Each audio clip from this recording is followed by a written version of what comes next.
জয়রাম। আজ চলে এসেছি নতুন একটি মন্দির দর্শনে। চলুন ঘুরে আসি চট্টগ্রাম জেলার চন্দনাইশ থানা অন্তর্গত সুচিয়া গ্রামের শ্রী শ্রী শুক্লাম্বর পীঠ মন্দির দর্শনে। তো চলুন এই শুক্লাম্বর দিঘির বিস্তারিত জেনে আসি।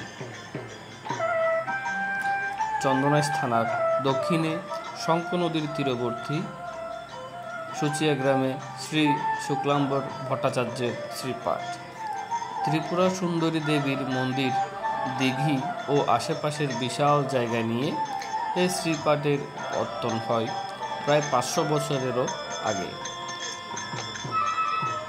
16শ শতকের প্রথম দিকে নবদ্বীপ থেকে শ্রী শুক্লাম্বর ভট্টাচার্য এখানে এসেছিলেন। তিনি ছিলেন বৈদিক শ্রেণীর ব্রাহ্মণ। এই সুচিয়া গ্রামে এসে বসতি স্থাপনের প্রায় সঙ্গে সঙ্গে তিনি খনন করেছিলেন এক বড় দিঘি। দিঘির পাড়ে অশ্বত্থ বট আর পাকুড়ের ছায়ায় তিনি ইষ্টদেবীর জন্য একটি ছোট মন্দির নির্মাণ করেছিলেন, আর মন্দিরের অদূরে তৈরি করেছিলেন তার সাধন মঠ। এই মঠে তিনি সিদ্ধি লাভ করেছিলেন। কথিত আছে এই মঠেই দেবী ত্রিপুরা সুন্দরী সাক্ষাৎ আবির্ভূতা হয়ে তাকে সাধনার সিদ্ধিফল প্রদান করেছিলেন। উত্তরায়ণ সংক্রান্তিতে এই দিঘিতে স্নান করলে গঙ্গা স্নানের ফল হয়।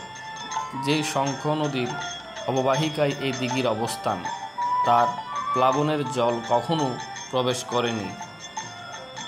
প্রতিদিনেই এই মন্দিরে হাজার হাজার ভক্তের সমাগম হয়। তো ভিডিওর মাধ্যমে আমি দেখানোর চেষ্টা করছি, অনেক ভক্ত মন্দিরে এসেছেন, পূজা করছেন।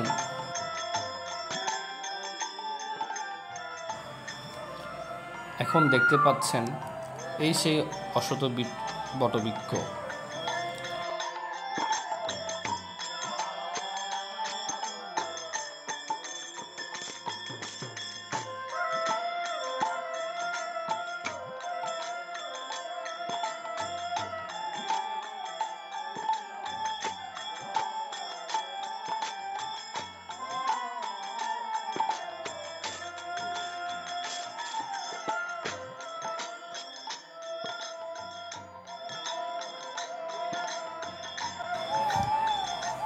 এই মন্দিরে প্রতিদিনই দুপুর 1টা থেকে 2:30 পর্যন্ত শুক্লাম্বর পীঠের পূজা আরাধনা করা হয়।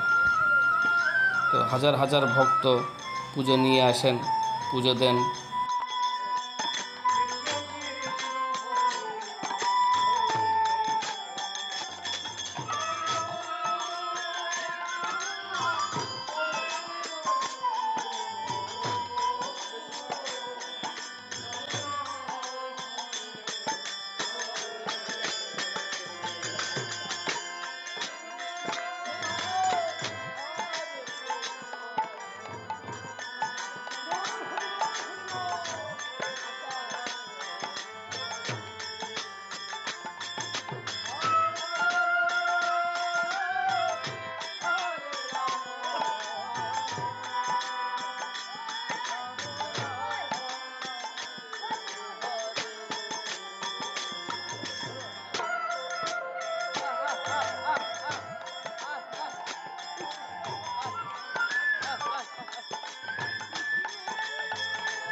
প্রতিদিনই অনেক ভক্ত পূজা নিয়ে আসেন। তো মন্দিরের অনেক সেবক আছেন, ওনারা এসব পূজাগুলো ফলমূল, মিষ্টি বিভিন্ন প্লেটে সাজিয়ে বাবার সামনে অর্পণ করবেন।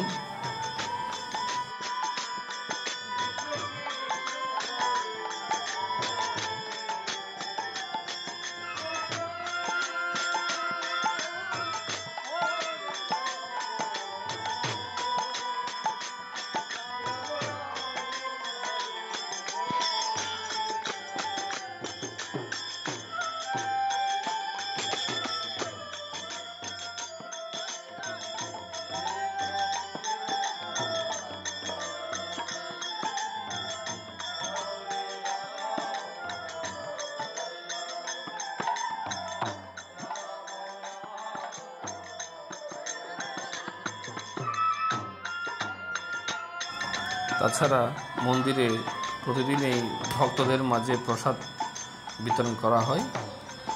তো প্রসাদের কুপন মাত্র 80 টাকা দিয়ে কিনে নিতে হয় এবং এখানে প্রতিদিনই সুস্বাদু প্রসাদ, অন্নপ্রসাদ,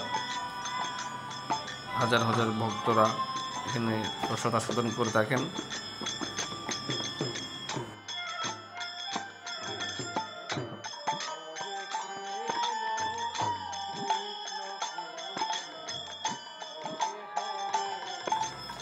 তো আজ এই পর্যন্ত, আবার দেখা হবে নতুন একটি মন্দির দর্শনে আপনাদেরকে সাথে নিয়ে।